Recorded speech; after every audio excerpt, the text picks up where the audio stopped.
नरेंद्र मोदी ने स्वच्छ भारत मिशन शहरी 2.0 और अटल मिशन अमृत के दूसरे चरण का किया शुभारंभ। सभी शहरों को कचरा मुक्त करना और जल सुरक्षित बनाने की आकांक्षा को साकार करना अभियान का उद्देश्य।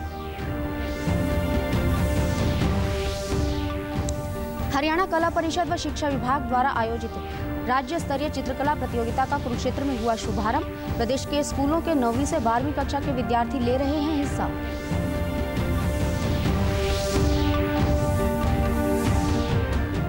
प्रदेशवासियों की सुविधा के लिए उत्तर हरियाणा बिजली वितरण निगम के सरचार्ज माफी योजना की शुरुआत की। उपभोक्ताओं को बिजली बिल एक मुश्त व किस्तों में भरने का मिलेगा अवसर।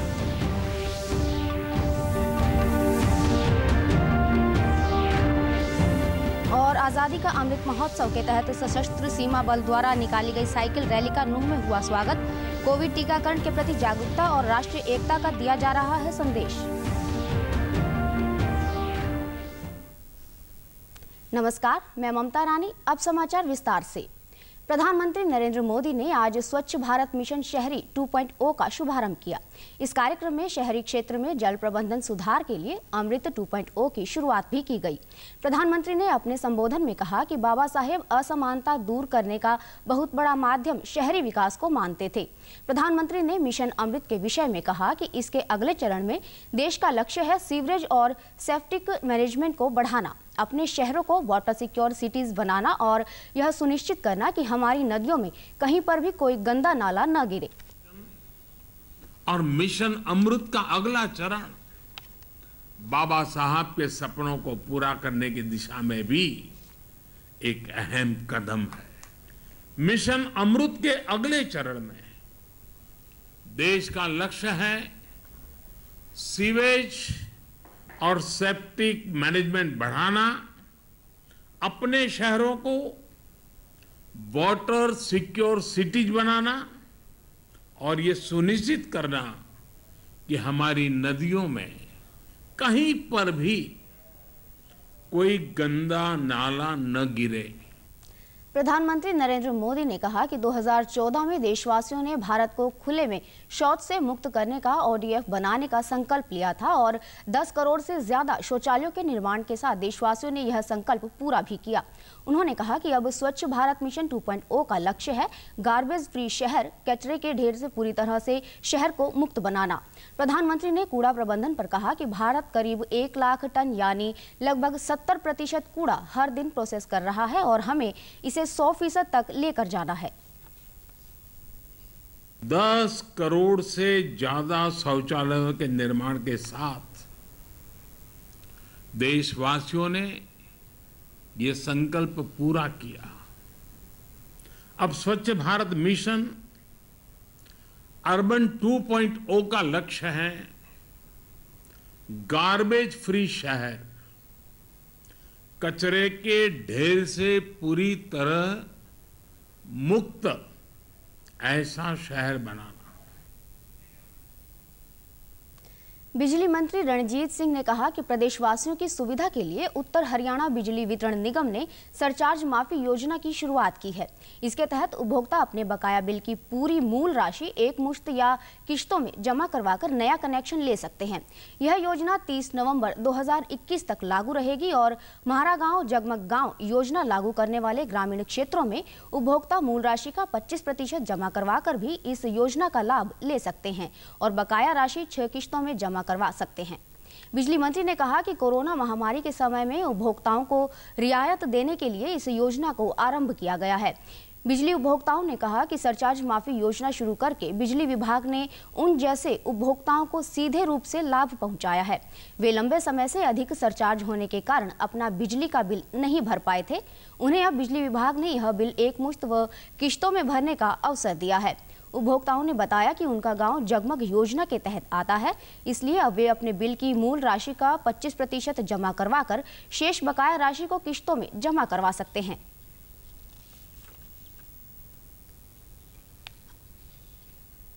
सरकार ने इस योजना को लॉन्च कर दिया है, तो जितने भी लोगों को इसका इंतजार था उन सबों की जो बिजली का बिल भरने की इच्छा थी वो पूरी होगी और सरकार का खजाना भरेगा।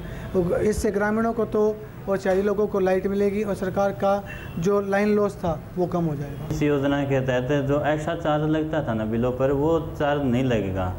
इससे लोगों को जो बिजली उपभोक्ता हैं उनको बहुत ही लाभ मिलेगा। इस कारण से अब किस्तों में अपना बिल अदा कर सकेंगे। जैसे मेरा गांव जगमग योजना के तहत आ रहा है तो विभाग को भी फायदा होगा, उपभोक्ता को तो राहत मिलेगी, साथ में बिजली चोरी की गुंजाइशें तो बिल्कुल जीरो होने वाली हैं, क्योंकि हर गांव के अंदर पर्टिकुलर आर्मड कोर की केबल डाल दी गई हैं। उच्चतम न्यायालय ने किसानों के विरोध प्रदर्शन के सिलसिले में राजमार्गों की लंबे समय से नाकेबंदी पर नाराजगी व्यक्त की है। न्यायमूर्ति संजय किशन कौल और न्यायमूर्ति एम सुंदरेश की पीठ ने कहा कि मार्गों को बाधा रहित करने से संबंधित कानून लागू करना सरकार की जिम्मेदारी है।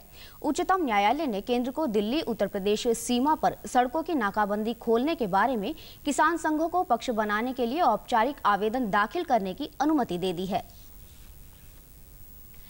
हरियाणा कला परिषद और शिक्षा विभाग द्वारा आज कुरुक्षेत्र में राज्य स्तरीय पेंटिंग प्रतियोगिता का शुभारंभ किया गया।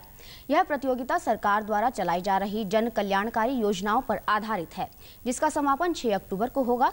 कार्यक्रम में मुख्य अतिथि के रूप में शामिल हुए कुरुक्षेत्र के अतिरिक्त उपायुक्त अखिल पिलानी ने कहा कि इस प्रतियोगिता से बच्चों की सक्रियता बढ़ेगी और लोग सरकार की योजनाओं के बारे में जागरूक भी हो सकेंगे। हरियाणा कला परिषद के निदेशक संजय भसीन ने बताया कि इस प्रतियोगिता में प्रदेश के स्कूलों के 9वीं से 12वीं कक्षा तक के विद्यार्थी भाग ले रहे हैं। प्रतियोगिता में 5 राज्य स्तरीय विजेताओं को हरियाणा कला परिषद की ओर से प्रशस्ति पत्र और नगद पुरस्कार दिया जाएगा।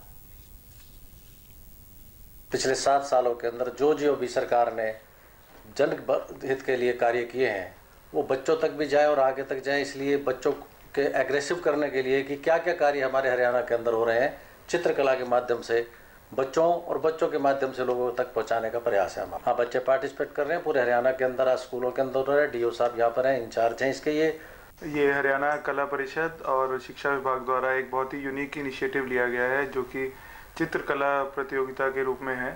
इसमें जो सरकार की उपलब्धियां हैं, जो वेरियस स्कीम्स हैं बेनिफिट की, उसको बच्चों के माध्यम से पेंटिंग कंपटीशन, ड्राइंग कंपटीशन में, तो वो एक बच्चों को एंगेज भी करेगा। और प्रतिभागियों ने कहा कि इस प्रतियोगिता में हिस्सा लेकर उन्हें बहुत खुशी महसूस हो रही है।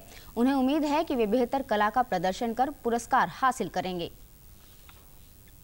पेंटिंग कंपटीशन की उपलब्धता में हमें सुंदर सुंदर प्रस्तुतियाँ बनाने को मिली और इसमें सरकार द्वारा बनाई गई योजनाओं के ऊपर प्रकाश डालने पर प्रसन्नता हुई। हरियाणा सरकार ने जन कल्याण योजना के ऊपर जो पेंटिंग प्रतियोगिता पूरे राज्य में बताया गया और ब्लॉक स्तर पर आज शुभारंभ हुआ है और हमें पार्टिसिपेट करने का मौका मिला और मुझे बहुत ही अच्छा लग रहा है। केंद्र सरकार ने तेज बारिश के कारण पंजाब और हरियाणा में धान की खरीद स्थगित कर दी है। बारिश से पंजाब और हरियाणा में धान की कटाई में देरी हुई है। खाद्य और सार्वजनिक वितरण विभाग ने दोनों राज्यों में किसानों की परेशानियों को देखते हुए और उनके हितों के लिए एमएसपी पर धान की खरीद 11 अक्टूबर से शुरू करने का निर्णय लिया है। प्रदेश सरकार द्वारा राज्य के सभी सरकारी स्कूलों में प्राथमिक उपचार के समय काम आने वाली दवाओं से युक्त फर्स्ट एड बॉक्स स्थापित किए जाएंगे। विज्ञान के अध्यापक को फर्स्ट एड का प्रशिक्षण देकर इंचार्ज बनाया जाएगा। प्रत्येक स्कूल के लिए 2000 रुपए निर्धारित किए गए हैं। एक सरकारी प्रवक्ता ने बताया कि विद्यार्थियों को चोट लगने पर तुरंत प्राथमिक उपचार उपलब्ध करवाने के लिए सरकार ने यह निर्णय लिया है। इस संबंध में प्रदेश के सभी संबंधित अधिकारियों को निर्देश दिए गए हैं कि वे सूची में दर्शाए गए 24 आइटमों को फर्स्ट एड बॉक्स किट में रखें।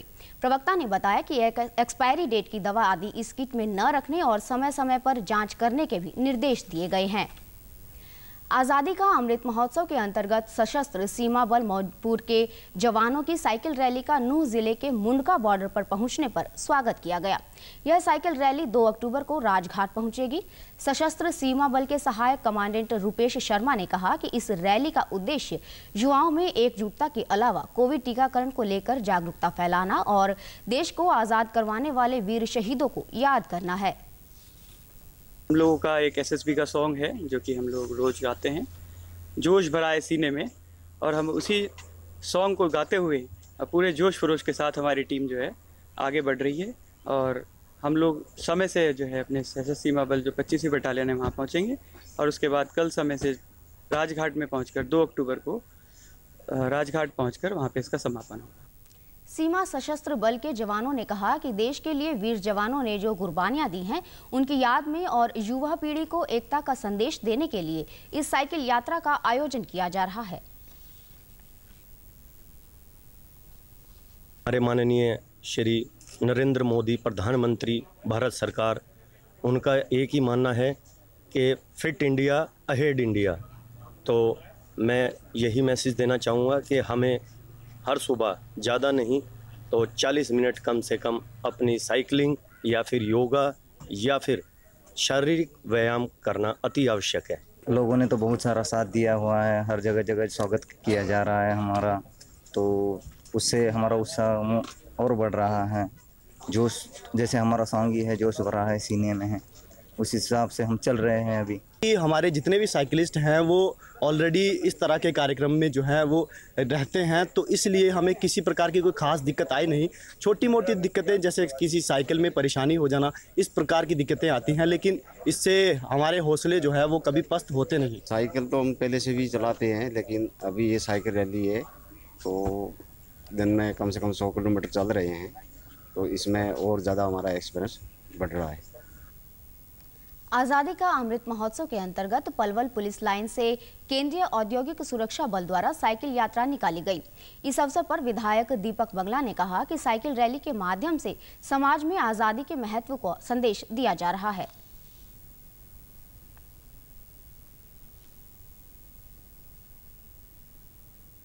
जो आज इन्होंने यहाँ से साइकिल यात्रा निकाली है, समाज में एक प्रेरणा जाती है और जो हमारे देश की आज़ादी में जो हमारे जवान, जो हमारे वीर शहीद हुए, उनको याद करने का और उनको नमन करने का, उनको अपने श्रद्धा सुमन अर्पित करने का यह एक मौका हम सबको आज मिला है। औद्योगिक सुरक्षा बल के नोडल अधिकारी हरेंद्र कुमार ने बताया कि रैली का उद्देश्य लोगों में शहीदों के बलिदान के प्रति जागरूकता फैलाना है। जिला रेड क्रॉस सोसाइटी पलवल के नोडल अधिकारी महेश मलिक ने बताया कि साइकिल रैली के माध्यम से राष्ट्र के निर्माण में अपना योगदान देने का संदेश दिया जा रहा है। शुभ अवसर पर बनाया जा रहा है, जब 75 ईयर्स हमारी आज़ादी का वो हुआ है, उस पर अद्भुत उसके कारण जो पूरी रैली निकाली जा रही है लोगों में जागरूकता फैलाने के लिए, जिससे कि सभी जवान अपने इससे जागरूक हों। जो जागरूकता रैली का एक ही उद्देश्य है कि जो हमारे वीर जवान हैं, उन्होंने हमारे लिए शहादत दी और एक आज़ादी के माहौल में हम लोग आज अपना जीवन यापन कर रहे हैं, तो उस उद्देश्य को पूरा करते हुए सभी जवानों से भी अपील है उन साइकिलिस्ट की कि हम इस आज़ादी को बहुत सस्ते में ना लें। स्थानीय निवासियों ने कहा कि सेना के जवानों द्वारा निकाली जा रही साइकिल रैली से हमें शहीदों का स्मरण होता है और आज़ादी के महत्व का बोध होता है। इससे ये प्रेरणा मिलती है कि हमारे वीर जवानों को याद रखना, और ये बहुत अच्छी शुरुआत की है हमारे प्रधानमंत्री जी ने, और इससे देशभक्ति भावना भी जागती है आम आदमी। शहीद हुए हैं जवान, उनके उपलक्ष्य में निकाली गई, जो कि युवा वर्ग को अभी अच्छे तरीक़ा से मालूम नहीं है, उनमें जागृति फैले इसलिए कार्य किया गया है। डीडी न्यूज़ हरियाणा पर देश और प्रदेश से जुड़ी खबरों को विस्तार से जानने के लिए आप हमारे साथ फेसबुक, ट्विटर और यूट्यूब के माध्यम से भी जुड़ सकते हैं। हमसे जुड़ने के लिए आप हमारे सोशल मीडिया हैंडल को भी फॉलो कर सकते हैं। अब आप अपने मोबाइल फ़ोन से QR कोड स्कैन कर हमारे यूट्यूब चैनल पर सीधे पहुंच सकते हैं। अंत में इस बुलेटिन के मुख्य समाचार एक बार फिर। प्रधानमंत्री नरेंद्र मोदी ने स्वच्छ भारत मिशन शहरी 2.0 के अटल मिशन अमृत के दूसरे चरण का किया शुभारंभ। सभी शहरों को कचरा मुक्त करना और जल सुरक्षित बनाने की आकांक्षा को साकार करना अभियान का उद्देश्य। हरियाणा कला परिषद व शिक्षा विभाग द्वारा आयोजित राज्य स्तरीय चित्रकला प्रतियोगिता का कुरुक्षेत्र में हुआ शुभारंभ। प्रदेश के स्कूलों के 9वीं से 12वीं कक्षा के विद्यार्थी ले रहे हैं हिस्सा।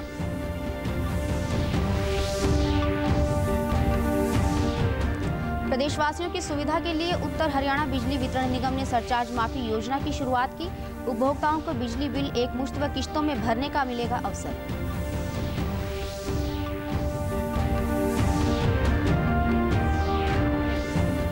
और आज़ादी का अमृत महोत्सव के तहत सशस्त्र सीमा बल द्वारा निकाली गई साइकिल रैली का नूंह में हुआ स्वागत। कोविड टीकाकरण के प्रति जागरूकता और राष्ट्रीय एकता का दिया जा रहा है संदेश।